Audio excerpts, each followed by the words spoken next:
Hello everybody. So today what I'm going to do is a bit of a pickling experiment. For one, as you know, I'm trying to find out how many different ways I can use the radish. So I'm going to pickle some radishes, but I'm also going to pickle some other things. I'm going to pickle some chard. I might even pickle a zucchini if there's one big enough that I don't want to sacrifice. Pickle some cabbage. Just whatever I can find. I'm going to show you pictures as I go around and pick everything up to see exactly what I can find to find out what all can we pickle and make it taste good.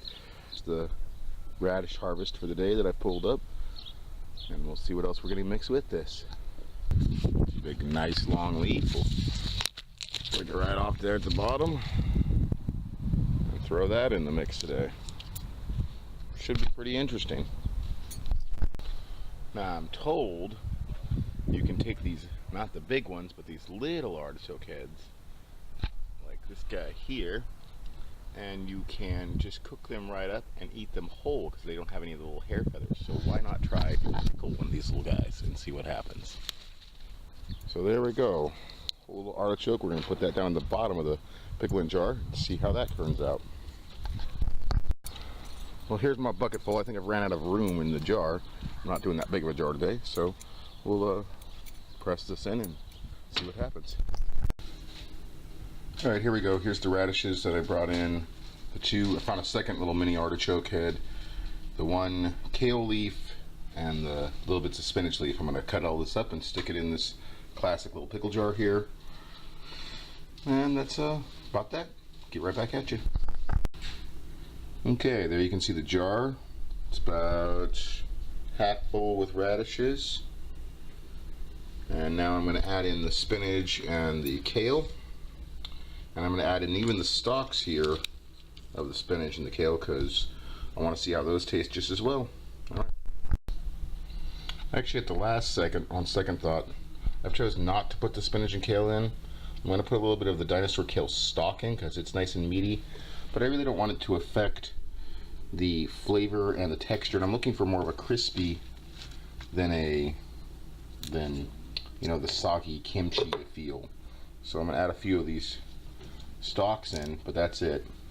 And then I'm going to maybe add a little bit of garlic because I love my garlic, and some of the brining that you'll see me make here in a little bit. Alright, thank you very much, and we'll see you in just a few seconds. Okay, now we've put a bunch of heads of garlic in there. Alright, and last thing to do is to go make the brine. Okay, now here's some fresh dill right off the plant. That's what we're going to grab. Alright. Okay, now we got the dill here, and this is all fresh, just picked out of the garden. We're going to cut this up and layer it right here on top of the jar. Just right, set it on top of there. I'll show you after we're done. Thank you. As you see, you can see the artichoke at the bottom there. You can see the radishes all the way up, and that white thing there is a head of garlic along with all the other garlic, showing you the different layers. And then our dill. Alrighty.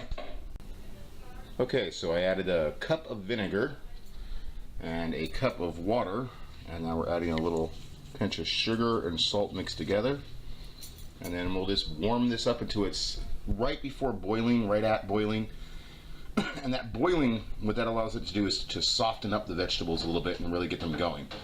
So alright, thank you very much for joining us. We'll show you us pouring it in here at the end, and look forward to in about a week or so. I mean, these would be good about 5 minutes after I'm done making them. Or excuse me, about an hour after I'm done making them, they're good. You can eat them right away, at least with regular pickles or cucumbers. I don't know about radishes. Radishes is a new thing for us. So we're gonna let them soak though until, you know, the middle or so of my experiment after the 16th. Alrighty. Okay, let's see if I can do this here. I got the pot here. I got the jar full of all its ingredients, and we're just going to basically pour the pot right over the top of all that dill. Oops. That way it gets it really nice and all that vinegar flows through that dill.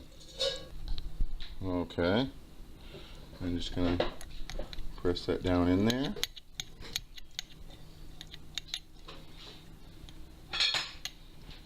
You really don't want to have anything floating above the water level. Alrighty.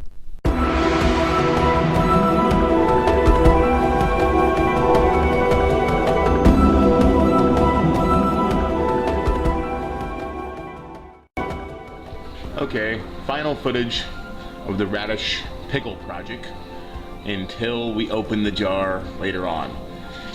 I just wanted to show you how the water had actually become red, and thought that was kind of neat, and how everything has got that bright red color to it from the radishes. Alrighty.